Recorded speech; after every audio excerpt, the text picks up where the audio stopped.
Assalamualaikum warahmatullahi wabarakatuh. Waalaikumsalam warahmatullahi wabarakatuh. Ya Rabbi bil Mustafa balligh maqasidana waghfir lana ma madha ya wasi'al karami. Ya Rabbi bil Mustafa balligh maqasidana waghfir lana ma madha ya wasi'al karami. Muhammadun Zaidul kaunaini wathaqalaini wal fariqaini min urbin wa min ajami. Ya Rabbi bil Mustafa balligh maqasidana waghfir lana ma madha ya wasi'al karami. نبينا الأمير النهي فلا أحد أبر في قول لا منه ولا النعم. Ya Rabbi bil Mustafa balligh maqasidana waghfir lana ma madha ya wasi'al karami. هو الحبيب الذي ترجى شفاعته لكل هول من الأهوال مقتحم. Ya Rabbi bil Mustafa balligh maqasidana waghfir lana ma madha ya wasi'al karami. Allahumma salli wa sallim wa barik alaihi. Alhamdulillahi wa kafa wassalatu wassalamu ala ibadihi alladhina astafa wa ala alihi wa sahbihi ahli sidqi wal wafa, amma ba'du. Yang saya muliakan dan sama-sama kita hormati guru-guru kita, Ki Haji Dr. Andes Muhammad Ja'far, Ki Haji Ahmad Habib Abdul Rashid Ramli, Ki Haji Farah Furqan Muqarrabin Yusuf, matta'anallahu fi tuli hayatihim, Kiai Misjan, juga pengurus Majelis Ta'lim Ukhuwah Islamiyah Bapak Haji Basra'in dan Ustadz Haji Muhammad Tahir, Ketua dan pengurus Masjid Baitur Rahim Bapak Haji Jawawi, dan seluruh para jamaah bapak-bapak dan ibu-ibu yang hadir tanpa terkecuali, mudah-mudahan semuanya dimuliakan Allah Subhanahu wa taala. Amin. Tanpa berpanjang kalam, mari sama-sama kita lanjutkan kembali pembahasan kitab kita. Namun sebelumnya kita baca suratul Fatihah kembali. Mudah-mudahan majelis kita tetap diistiqomahkan oleh Allah Subhanahu wa taala, dan ilmu yang kita dapatkan di majelis ini menjadi ilmu yang bermanfaat untuk kehidupan kita dunia sampai akhirat. Al-Fatihah bil qabul wa ila hadratir Rasul ala hadhihi niyyah wa ala kulli niyatin salihah wa ala man nawa salafus salih wa ila hadratin nabiyil mustafa sayyidina wa habibina wa syafi'ina wa maulana Muhammadin sallallahu alaihi wa alihi wa sahbihi wa sallam wa ala alihi wa azwajihi wa dhurriyyatihi wa ali baitil kiram, khususan ila ruhi muallifil kitab Sayyidul Imam Zainuddin bin Abdul Aziz Al-Malibari Al-Fannani wa Sayyid Syekh Nawawi bin Umar Al-Jawi Al-Bandani wa usulihima wa furu'ihima wa dhawil huquqi alaihima ajma'in, anna Allah yu'ali darajatihim fil jannah wa yu'idu alaina min barakatihim wa asrarihim wa anwarihim wa ulumihim wa nafahatihim fid dini wad dunya wal akhirah wa ila arwahi walidina wa abaina wa jami'il muslimina wal mu'minin الأحياء منهم والأموات وإلى حضرة النبي الفاتحة. أعوذ بالله من الشيطان الرجيم. بسم الله الرحمن الرحيم. الحمد لله رب العالمين الرحمن الرحيم مالك يوم الدين إياك نعبد وإياك نستعين اهدنا الصراط المستقيم صراط الذين أنعمت عليهم غير المغضوب عليهم ولا الضالين. رب اغفر لي ولوالدي. بسم الله الرحمن الرحيم. قال المصنف رحمه الله تعالى ونفعنا ونفعنا بعلومه وأمدنا بأسراره في الدارين آمين. Halaman 81. Ya. Yang ke 9. Hah? 10. Wa'ashiruha. Kemudian yang ke-10, alasan yang diperbolehkan kita untuk membuka kejelekan orang lain. Ghibatu muzhiril bid'ati adalah berghibah, menggibahi muzhiril bid'ah, pelaku bid'ah yang terang-terangan, yang betul-betul melenceng daripada syariat Islam, mengada-ngadakan sesuatu yang memang bukan syariat. Udah sering kita bahas tentang urusan bid'ah ya. Al bid'atu fil ibadah la fil adah. Bid'ah itu adanya dalam urusan ibadah, bukan dalam urusan kebiasaan adat atau tradisi. Kalau tradisi baru berkembang dan lain sebagainya itu bukan bid'ah. Bid'ah itu adanya dalam urusan ibadah. Sesuatu ibadah yang sudah baku, bahkan yang ibadah mahdhah seperti sholat 5 waktu, haji, zakat, puasa, yang sudah betul-betul baku syarat rukunnya, kemudian diotak-atik, ditambah, dikurang, itu namanya baru apa? Tapi kalau dalam urusan tradisi, kebiasaan, itu nggak bid'ah. Kebiasaan di Indonesia habis sholat salaman, tradisi, dikerjakan, so silahkan, nggak dikerjakan juga silahkan. Tapi itu tradisi yang bagus nggak kira-kira? Bagus. Salaman masa jelek? Tradisi di Indonesia kalau taraweh supaya semangat, sholatan sunnatat tarawih rakaat ini. Tradisi nggak tuh? Tradisi. Biar semangat, biar melek. Dikerjain monggo, nggak dikerjain monggo. Paham ya? Tradisi di Indonesia ada 1 hari, 3 hari, 7 hari, 40 hari. Dikerjakan silahkan, nggak dikerjakan, tapi doanya adalah sebuah ibadah. Adapun tata caranya adalah itu bedain dong. Jangan ditelan mentah-mentah. Nah kalau hal-hal yang sudah baku kemudian dirubah-rubah, itu baru yang namanya bid'ah. Maghrib 3 rakaat ditambahin 3 rakaat setengah. Subuh 2 rakaat, baru seger-segernya bangun tidur cuma 2 rakaat. Saya mah 10 rakaat. Nah, penambahannya itu yang namanya. Ada orang yang melakukan hal itu, boleh kita omongin tuh, jangan deketin dia. Ahlul bid'ah misalnya. Paham gak kira-kira? Supaya apa? Orang tahu bahwa itu perbuatan buruk, supaya tidak dikerjakan. Haji kemana Pak Haji? Haji ke Mekah, betul nggak? Tawaf di Ka'bah, sa'inya di Safa, Marwah. Dia bikin haji baru ke kampungnya dia sendiri. Dia bikin tugu sendiri, dia bikin Ka'bah sendiri, bid'ah nggak? Nah, jadi bedain mana urusan yang perkara ibadah, nah mana urusan perkara budaya atau tradisi. Di Indonesia banyak tradisi-tradisi yang baik. Ya, akhirnya nilainya juga menjadi baik. Kalau masuk dalil man sanna sunnatan hasanatan, kan gitu ya.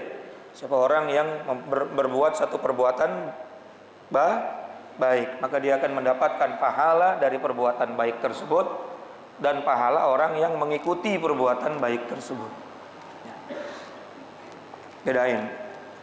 Kemudian yang nomor 12, watani asyaraha dzikru masawil khasmi lil hakimi hina da'wa awis su'ali.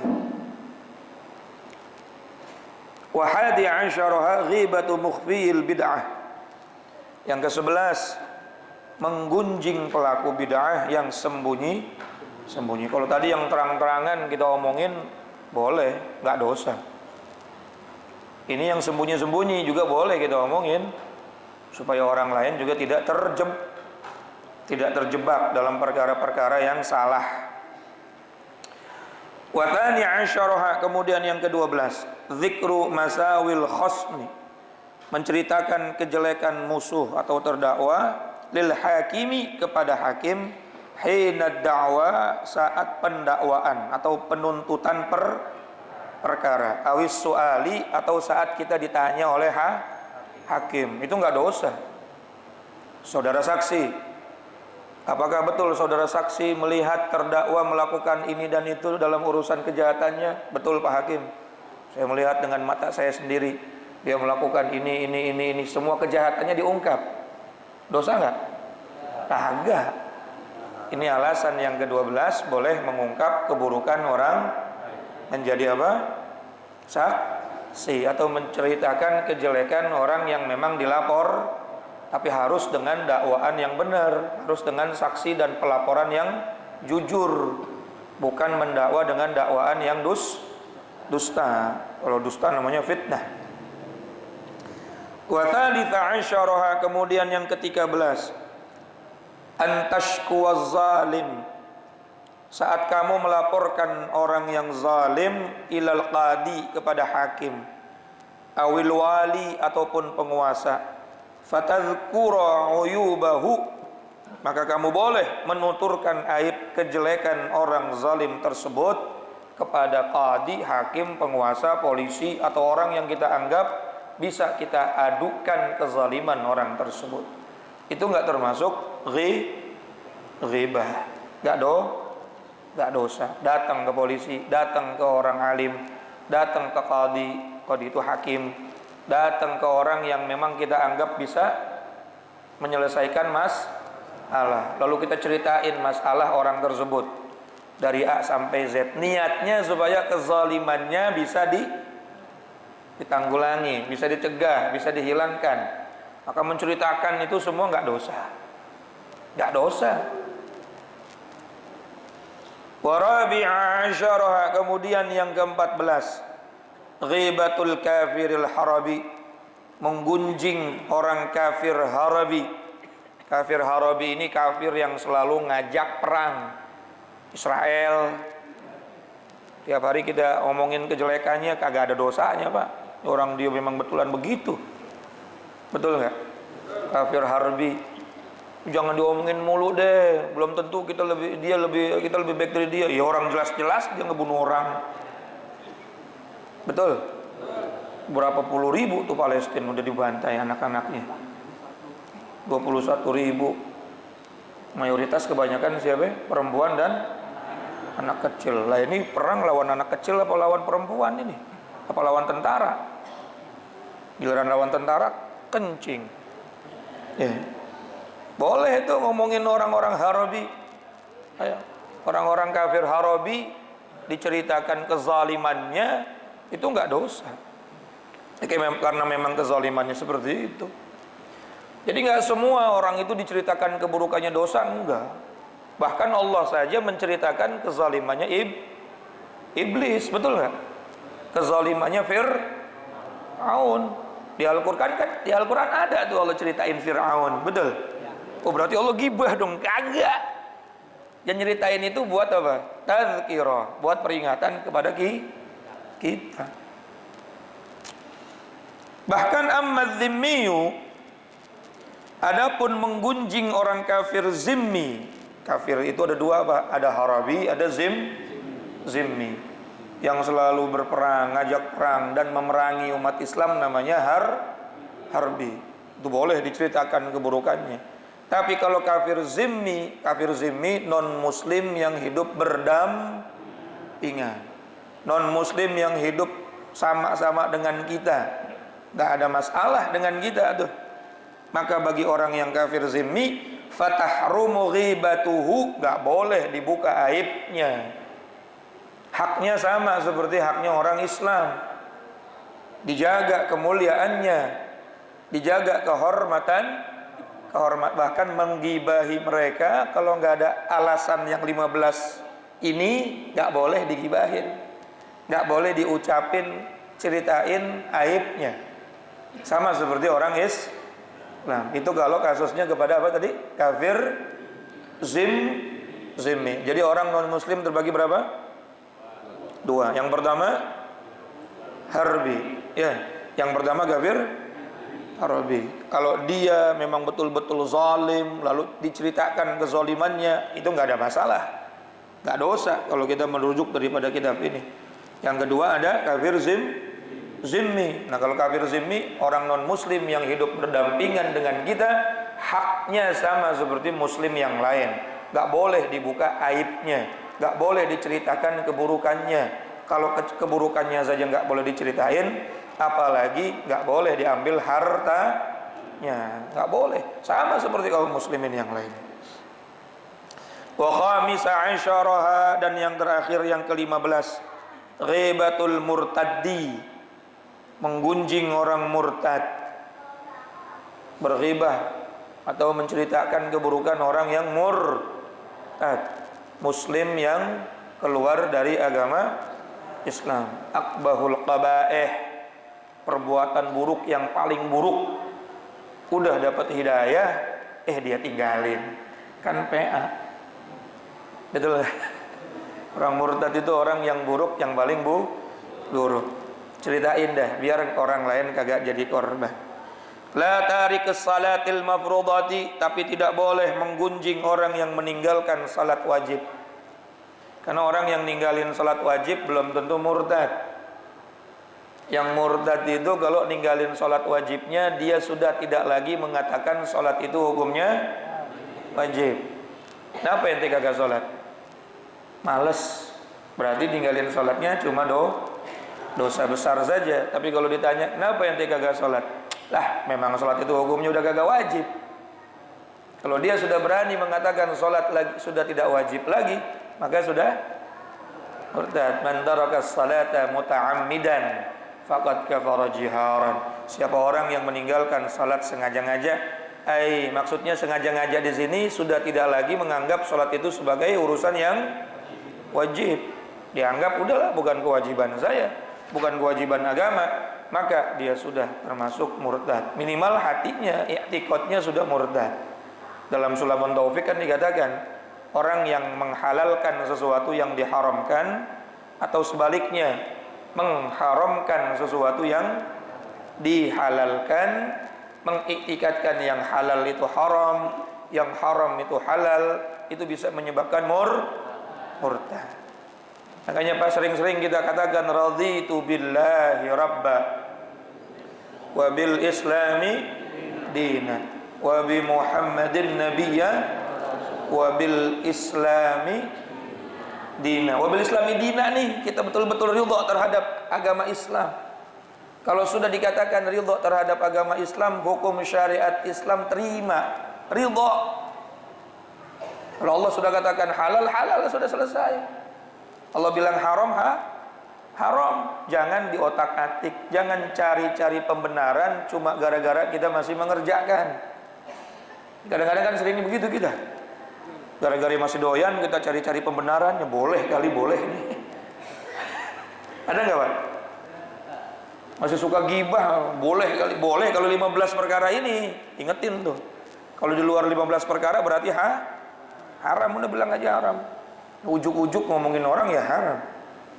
Jangan pernah kita mencari pembenaran, menghalalkan sesuatu yang diharamkan kalau kita masih suka melakukan yang diharamkan. Khawatir nanti dosanya bukan cuma dosa mengerjakan perbuatan dosa, tetapi masuk dalam kategori murtad karena sudah berani menghalalkan sesuatu yang diharamkan.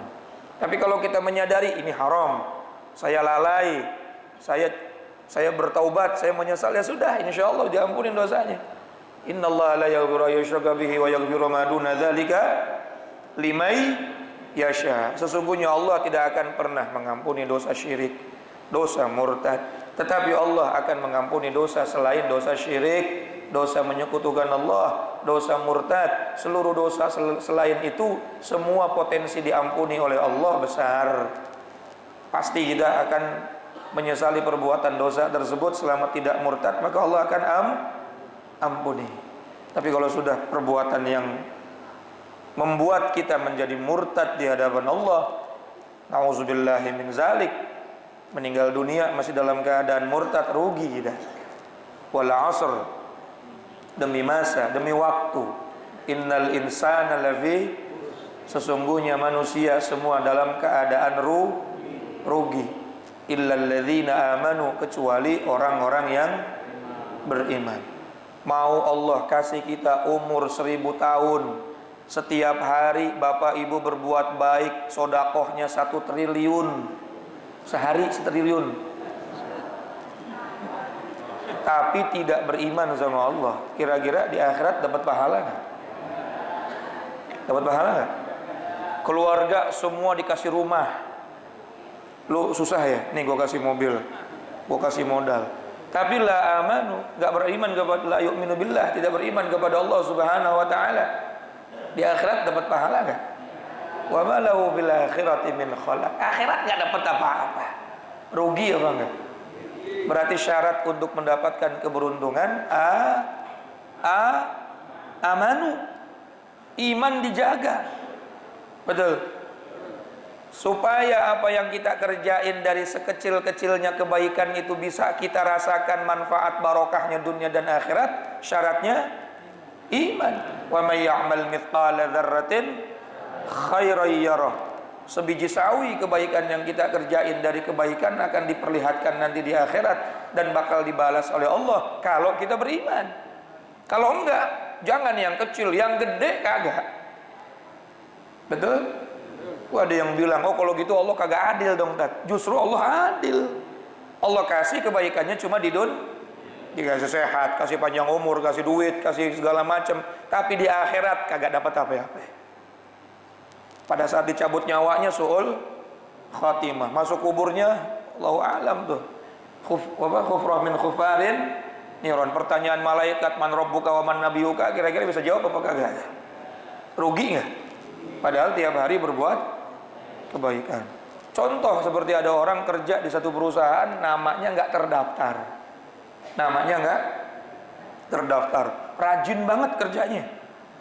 30 hari orang-orang kerja, cuma 8 jam, dia 12 jam kerja. Akhir bulan karyawan yang terdaftar namanya dapat gaji. Dia dapat gaji nggak? Kenapa nggak dapat gaji? Nggak terdaftar. Marah-marah boleh nggak? Siapa yang mau denger, orang nggak ada daftarnya? Betul? Betul nggak? Kalau mau dapat pahala, kalau mau dapat hal-hal yang Allah sudah janjikan, resmikan dulu menjadi hamba Allah. Caranya asyhadu alla ilaha illallah. Makanya rukun Islam sebelum sholat, puasa, zakat sampai haji, ya syahadat dulu ente. Kalau orang non muslim mau masuk Islam, baca syahadat disaksikan. Kalau orang Islam yang sudah lahir dari Islam, maka dia cukup syahadatnya pada saat sholat. Dan jaga itu, wala tamutunna illa wa antum muslimun. Kadang-kadang kita murtadnya kita nggak kerasa. Kalau murtad bil fi'li, dengan perbuatan, ada yang negor. Kamu kok sujud di hadapan makhluk, kamu kok tunduk di hadapan pohon, itu bisa menyebabkan murtad. Ada yang negor, betul. Murtad bil qauli, dengan ucapan juga kadang-kadang suka ada yang negor. Akhirnya kita sadar, ini yang bahaya kalau murtad bil qalbi, murtad bil i'tiqad, murtad dengan hati, nggak yakin sama Allah, ragu-ragu dengan janji Allah, berani menghalalkan yang diharamkan, betul, berani mengharamkan yang belum diucapin tapi hatinya berani banget ngomong begitu, bisa jadi Nah oleh karena itu alladzina amanu ini sangat penting sekali, hati-hati. Nauzubillah min zalik. Mudah-mudahan kita dijaga oleh Allah iman kita. Ya, karena murtad itu terbagi berapa tadi? Menjadi 3. Ada bil qauli, ucapan, bil fi'li, perbuatan, tapi yang paling bahaya bil i'tiqad, bil qauli, bil fi'li. Ulama sepakat kalau tidak diiringi dengan i'tiqad maka dosa besar saja. Orang ngucapin sesuatu, yang sesuatu itu berkaitan dengan agama lain, maka kalau hatinya tetap yakinnya sama Allah sama agama, maka ucapannya cuma dosa. Dia sujud misalnya, tunduk kepada atau ruku kepada selain Allah, tapi hatinya yakinnya sama Allah, maka tunduk dan sujudnya itu cuma dosa Tapi kalau sudah diiringi dengan keyakinan, maka sudah menyebabkan murtad. Maka yang lebih bahaya apa? Keyakinan. Makanya ntar malam nih banyak orang yang wallahu a'lam tuh ucapannya cuma dosa, perbuatannya cuma dosa, atau diiringi dengan keyakinan. Ya, maka udahlah nggak usah ikut-ikutan lah perayaan begitu ya. Khawatir masuk man tasyabbaha biqaumin fahuwa minhum. Siapa orang yang menyerupai satu kaum, maka dia masuk dalam golongan yang diserupai tersebut. Nggak usah ikut-ikutan, nenek-nenek pakai niup trompet segala. Ya. Pergantian waktu dalam Islam itu maghrib, bukan jam 12.